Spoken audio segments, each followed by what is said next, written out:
Hi, my name is Merrill Dubrow, President and CEO of Mark Research and the Chair-elect of the MS Marketing Research Program at Michigan State. I'm really excited to be part of Spartan Insights. Spartan Insights is a series of podcasts that I'll be hosting, interviewing one of the 350 alumni from the Michigan State Marketing Research Program. Today's guest on Spartan Insights is Patrick Loewen, Fusion Leader at Aimpoint Research. Patrick, thanks so much for being a guest on Spartan Insights. How are you today? I'm great, Merrill. Thanks for having me on. Well, great. Let's just get right into it, Patrick. We're really excited to have you on. It's May of 2018. I'm going to take you back a little bit, about 15 months ago, and you're a graduate from the MS Marketing Research Program at Michigan State. What's going through your mind at this point? You know, a lot of excitement. Having gone through the career fair, started to get into the industry a little bit and meeting a lot of people. Very excited to see where I was going to land. Hadn't quite found a position yet, but I knew I wanted to come down to the Columbus area. You know, luckily, thanks to our awesome alumni network and Jackie Weber, I got put in contact with Aimpoint Research, the director there. And I'd been through a couple interviews, but still pretty terrified, drove down to Columbus. And one thing that I had a hard time with was, you know, taking everything that I had learned in the MSMR program, because it's so much on you in a year. It's intense. Trying to spit all that concisely in an interview was probably the most nerve-wracking part for me, because I knew that I knew this stuff. It was just getting it out in a way that made me look hireable. That's great. So let's talk about your current position at Aimpoint Research, okay? Mm-hmm. What do you do? What's your current responsibilities? What's an average day look like for you? It's a long question to answer, and that's one of the reasons I like Aimpoint so much is I do a little bit of everything. If you can name it, I've probably done it. Being my position now, Fusion Leader, is I get a number of clients. So right now I have 3 major clients, and I am the guy for that client. So anything on that project, whether it be client management, actually writing and developing the methodology, executing the methodology, analyzing it, building the report, presenting it, making sure all the deadlines are kept. That's my responsibility. And then also business development. So trying to sell further projects or understanding how we can better utilize our skills at Aimpoint with the company. Because we've moved away from a boutique market research custom store or shop where we don't do one-off focus groups for people anymore. What we want to do is we want to partner with organizations and become their intelligence agency. And we have 1, 2, 3-year models that we go off of, a whole, just the arms, ears, everything, eyes for a lot of these organizations. So it's cool that I get, you know, one day I'm setting up a brand equity. The next day I'm calling, you know, private jet owners doing interviews. And then some days I'm just sitting crunching data. But every day it's a little bit of something different. So how hard is it to manage your time? Because you're obviously a seller doer, but it's a seller doer, Patrick, on steroids. I mean, you're taking it up a level. I mean, I have some seller doers here at Mark Research, but you're really kicking it up a notch. How hard is it to manage your day? I mean, is that challenging? Definitely at times, but I mean, I've got an awesome team that, you know, we're always helping each other out. And when we have, you know, crunch time deadlines, we're always picking up each other's slack. And I have just great coworkers I can always lean on. And every now and then, you know, just yesterday, I got a little sidetracked with one client and I had another client call coming up and I forgot to send out the agenda for the call. And one of the luxuries I have right now is all of my clients, they're going pretty well. They've been pretty happy. So got a little bit of leeway when some things get a tiny bit off track. But luckily it hasn't been too much of a problem yet. That's great. So here we are. You know, if you go back to your classmates, they're all interviewing. They're making that proverbial decision. Do I go client side? Do I go supplier side? Most probably went client side, if I recall. Mm-hmm. You went supplier side. How can you talk a little bit about that decision, what went into it, some of the pluses and minuses to help the incoming class? I think they'll get a lot out of it. When I was in the program and you get the whole client side versus supplier side spiel, I think one thing that stuck with a lot of people, and I know me especially, is that, so they tell you client side, that's where the money is. So I remember thinking in my head, man, oh, client side, let's make the big bucks out of college. But then I started kind of talking and interviewing and hearing about different roles. And one thing that really drew me in to supplier side was the breadth of things you got to work on. You weren't necessarily siloed with one brand or one area. You got to work on whatever comes through the door. And that's really sold me at Aimpoint. And they were like, we're not going to sugarcoat it. Some weeks you'll be working 30 hours if we're slow. And then some weeks it might be 70 hours. And I can attest we've had some 70-hour weeks, but I think that's something that's been so fun about supplier side is, I've worked with one of the biggest private jet companies in the world. I've worked with a farm finance company. I've worked with a national dairy organization. I worked with a spice company and just stuff all over the map. And that's kind of been fun for me because I get to expose myself to a lot of different industries. So I don't feel like I'm getting siloed in one specific industry. I've worked with some tech companies as well. So it's really cool. And I had a client that I work with actually reach out. They wanted to hire me onto their market research division. And, they gave me the pitch and I was like, man, I just don't think I could go be a client market researcher right now. I'm just having so much fun getting to be the guy for a lot of different clients. So I'm going to play off one of the words you said, or two of the words you said. I don't think I could be a client market researcher right now. Does that mean in 10, 15, 20 years, you think you will or could be a client researcher? And then, as you say, make the bigger bucks? Is that something you think of, or who knows? Well, I would say that I would never write anything off, and that's what I told. Okay. I told the client when they reached out to me. I was like, hey, I'm really happy right now, but I'll listen to your pitch, absolutely. And I think maybe leading my own research division, I think that could be something that could be interesting to me. If it was a client that I really believed in that company, it aligned closely with my values, I could see that. But I could also see myself, going down the path of potentially, running my own supplier firm at some point. I'm sure way down the line, but that's something I've entertained the thoughts of. No, that's great. So 15 months out of school, what do you think makes a great researcher, Patrick?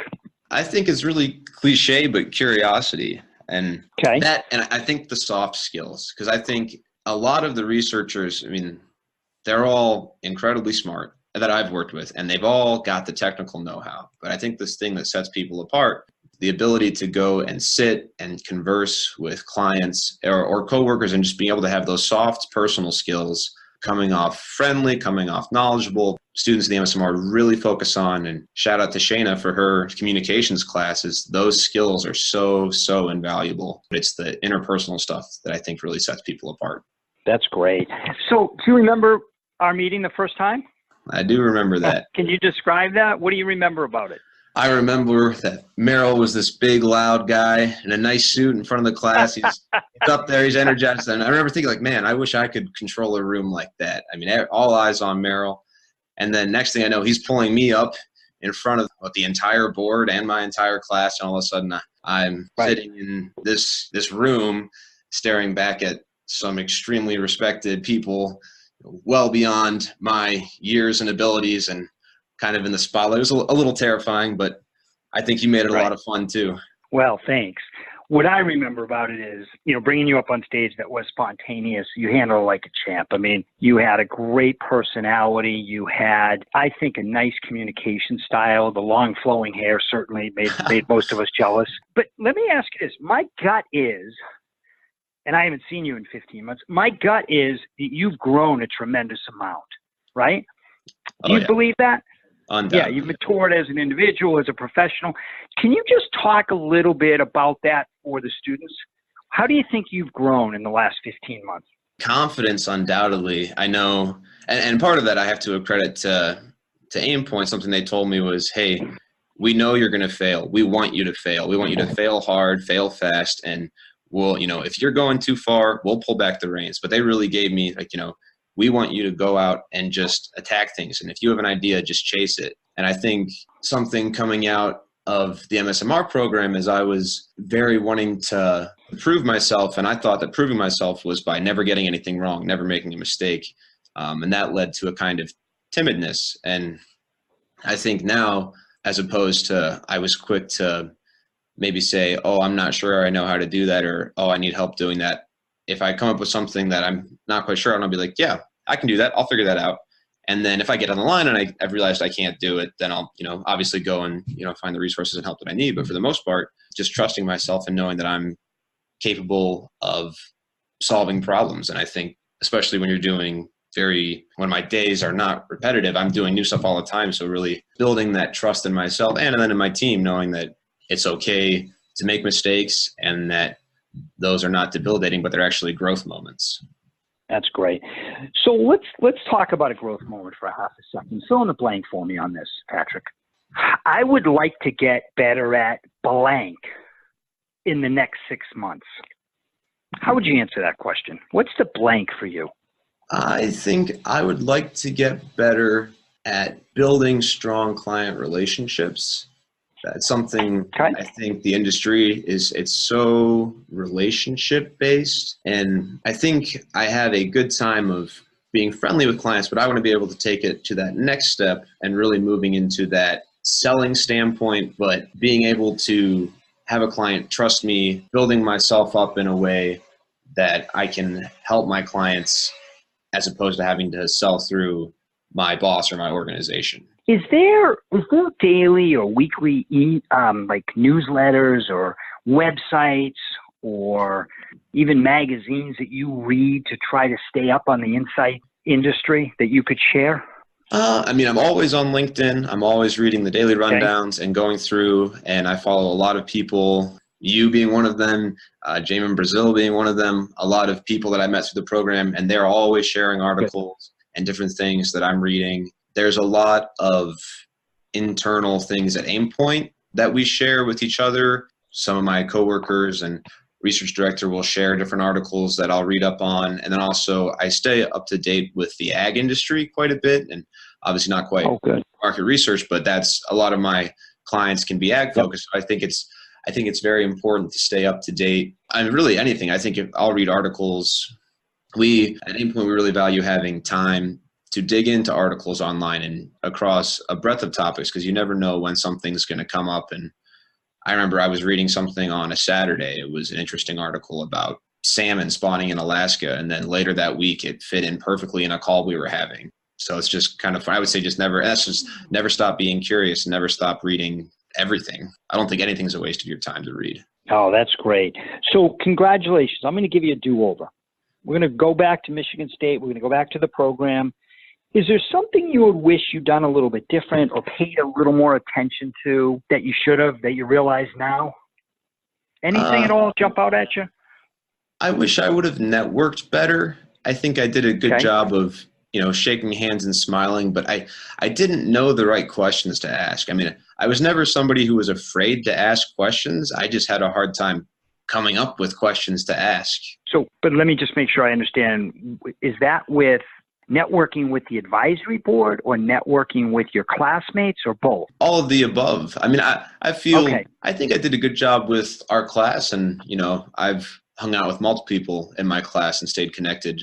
Just the other day, I was texting one of my classmates about career advice and asking how he was doing, and because he had an MBA, and I was like, how'd that work for him, and, gauging his thoughts. So, but I think particularly with the advisory board and people established in the industry, I think they were a little intimidating to me. And I know they were doing their best not to come across that way, but I think it was hard. I think the imposter syndrome was definitely something I struggled with, because I came in as a psych major. I didn't have a lot of business experience. I wasn't in the Broad School of Business or anything.